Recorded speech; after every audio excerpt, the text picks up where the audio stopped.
Long time no see. I know, right? Yeah, your girl has been under the weather. Plus, I mean, when you have a Samsung phone, you know what happens when it falls from your hand. There's no remedy. So my apologies for not being available to give you the hot gist yesterday, because yesterday was the adoption of the written addresses of the petitioners as well as the respondents, the first, second, and third respondents, and the fourth respondents. And this happened not just for PDP alone, but for LP. I think PDP had theirs in the morning, 9 a.m., and then LP had theirs in the afternoon, um, 2 p.m. So now the highlights. It's really, really funny. I'll say this, although I'm just here to really talk about LP, but I'll say PDP, they did a very, very good job, guys, because I don't know, I don't know, but San Uche was so passionate, passionate, and there were like two things he did that really amazed me yesterday. First of all, there were two arguments, that stood out for me from him, and he was really, really determined to make a point, and I think he drove home his point. And the first part of it was when he talked about, they were talking about section 137. That's the respondent saying, oh, the time has elapsed. Like, okay, for example, okay, now they are admitting to the fact that Tinubu did wrong. He committed a crime, okay?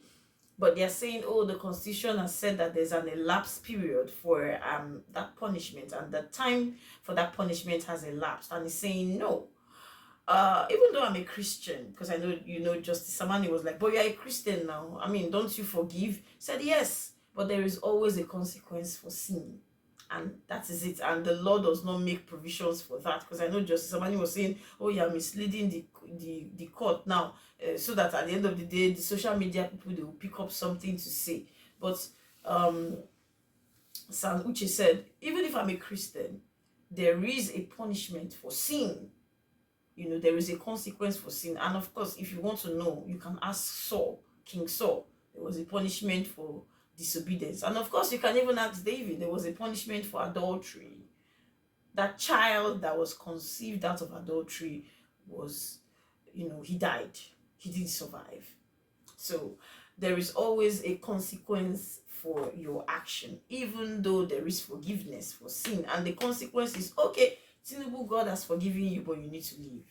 And then the second part of it was what made me laugh. No, he was saying the respondent has said there is no precedent for a presidential candidate to be, or a president, to be asked to leave or to be sacked from office.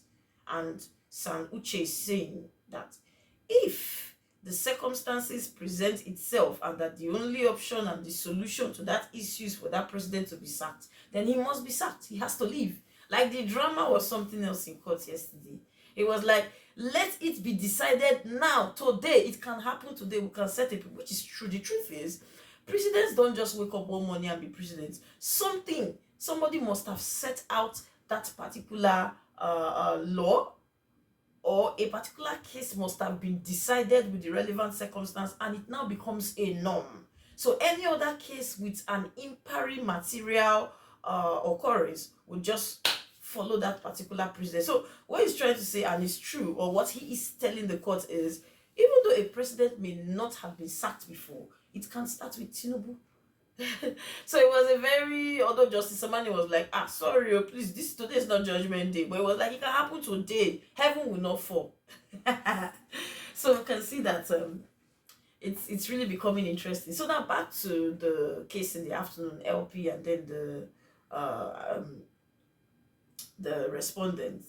So the first respondents, the LP, they talked about compliance with the provisions of the law with reference to IREV, but they were saying that it's not compulsory that this thing, electronic transfer or transmission of the results, that it has never happened before, so it does not have to start now. And I believe very well that the tape from Chatham House, in which Mahmoud Yakub was telling everybody that there would be an electronic use. I'm sure that was why EU had brought in the billions of naira in support, because 300 billion naira was spent in the case.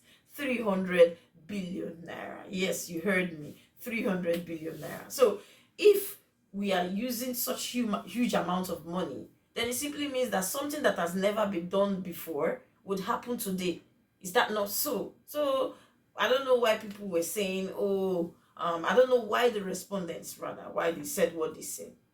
And then going over to the glitches, they said it was just 4 hours glitch, and that is the petitioner trying to tell them that there can never be glitch anywhere, and that glitch happened, and they have been able to prove with the one witness that they brought that there was actually a glitch. And then they went on to talk about the blood results, and they said there's nothing like that. That the petitioners, even though they talked about blood results, they did not have any evidence to substantiate that blood result affair.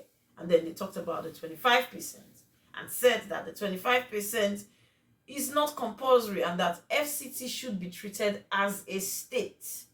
Not, there's nothing different there. I mean, FCT, if not because it is the Federal Capital Territory of the country, it should definitely be treated as a state. So it could be like the 37th state. So even if Tinubu had scored 0 in that state, let me put it in the words of Fagbemi, it doesn't matter.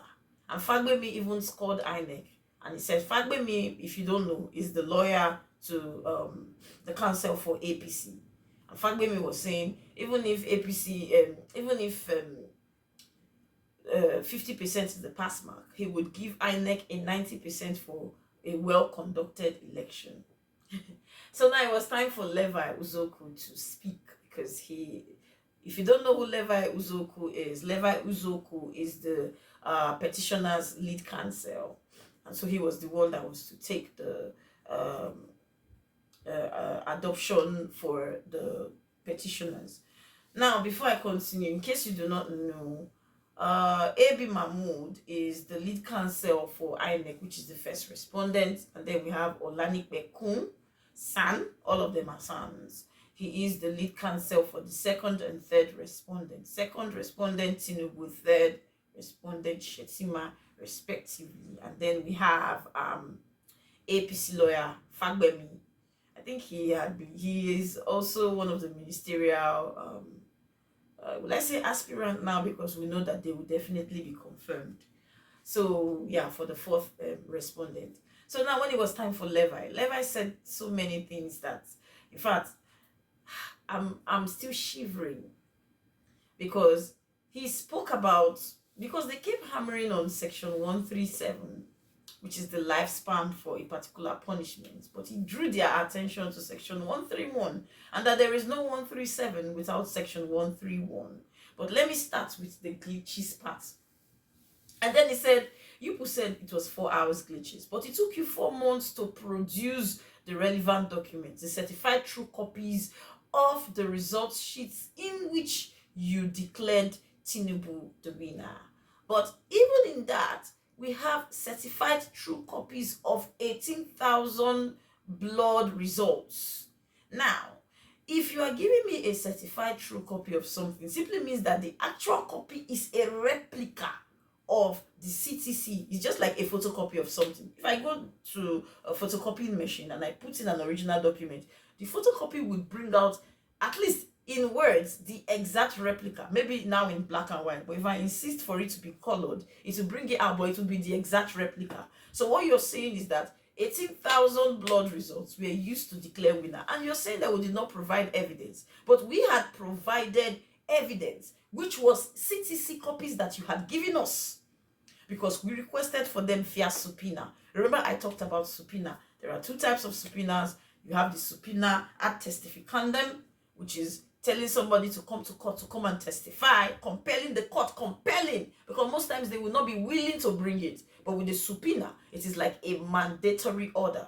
And then we have subpoena duces tecum, which is, coming to court to come and produce a particular document in your possession. The court compelling a particular person or an organization to come to court to provide this thing. So Levi is saying You brought these things, and then it took you 4 months, and even in the 4 months, you provided only one witness, or for all of the respondents, a total of 2 witnesses who were still unable to prove why the results were what they were. And then if you talk about substantial compliance, INEC, they were supposed to have an electronic transfer, which is no news to anybody.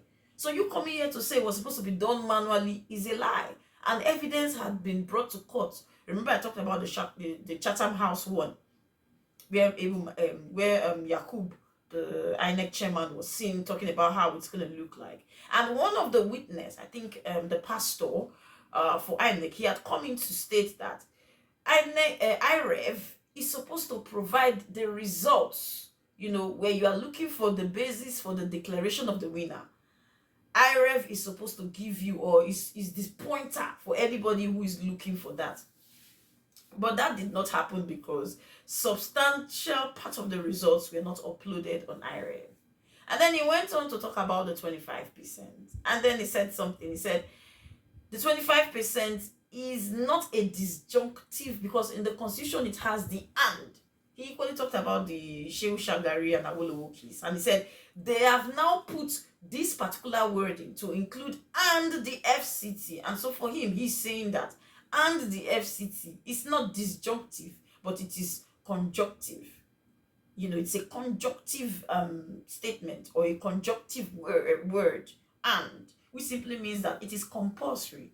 For me, I don't know, the constitution did not really create a mandatory option for that, to be honest, with what I have read, to be honest with me.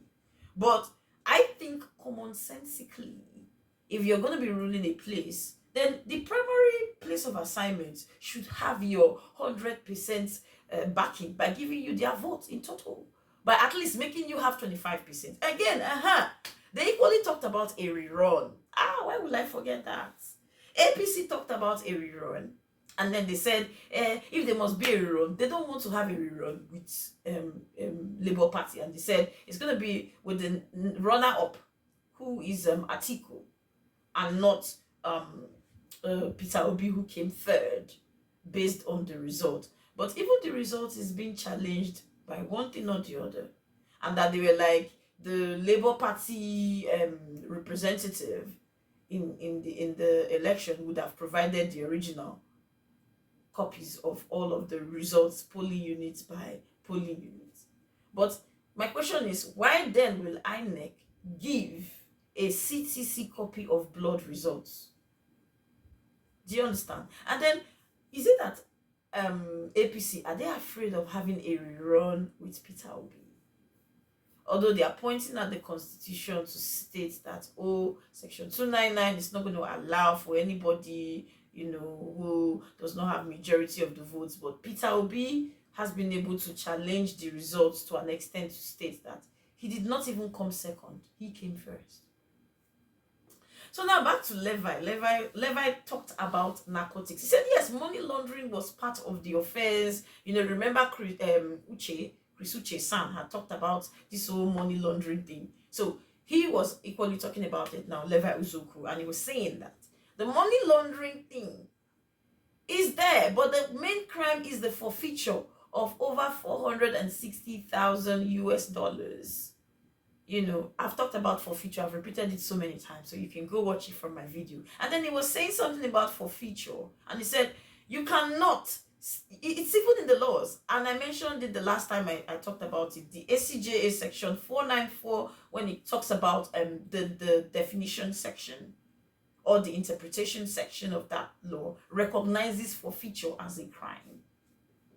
So even our laws recognize it as a crime, even though this was a foreign judgment given by Justice John in 1989.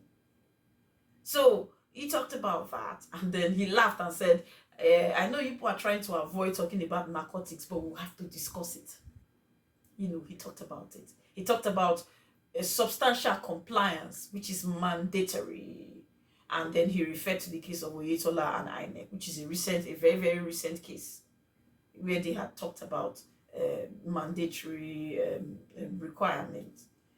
And yeah, Even though I would say Olanikbekun, as a senior advocate, has not really done well. He's not able to control his emotions in court because he was interrupting Uche Sam in the PDP case. I'm on my feet, I'm talking. You've been talking and saying so many bits, and I'm like, bro, this is a courtroom. We're not outside. Don't be vindictive. We as lawyers, we are here to defend our clients and not to create enmity or burn bridges. No, that's not why we're here. So Levi Uzoku talked about the 25%. He talked about the forfeiture as a crime. He talked about the disqualification, although he didn't have time. You know, you have 20 minutes to speak about the written address and all of that. And I mean, as a petitioner, he had only 20 minutes, even though the respondents each had their own 20 minutes. So it was like 60 minutes against 20, but he was still able to manage his time and all of that. So the judge, Justice Simani, had stated that a date for judgment will be announced. But I just want to quickly chip this in. What's happening to the president? First of all, if you look at the ministerial list, these are people whose backgrounds are smeared. For example, there's a particular person who had 2 credits. Now, the question they asked him was, how were you able with 2 credits to get to the university? These are ministers. And some of them have backgrounds of, you know, bad dealings. So should we say that if for real the president is actually a drug lord, is he actually like mother or like father, like son? Is that what is going to be happening to the country? And then secondly, what's up with Nigeria going to war with Niger? Because information reaching me is that Niger will not come alone to fight Nigeria. Every other French-speaking colony around in Africa are joining their voices to fight. Now, if you've just come into office and it's barely 3 months after you were sworn in, and the next thing is to start going to war, because it was a whistleblower who made this known. What is our business? What is our concern? As in, what is the national gain of going to war? Because I am trying to be as fair as possible, because whether you like it or not, he is the president now, until, if you feel your mandate has been stolen, I'm referring to PDP and LP, until that has been proven otherwise, he is the one in charge here. So what do you have to say? Because it's really disturbing.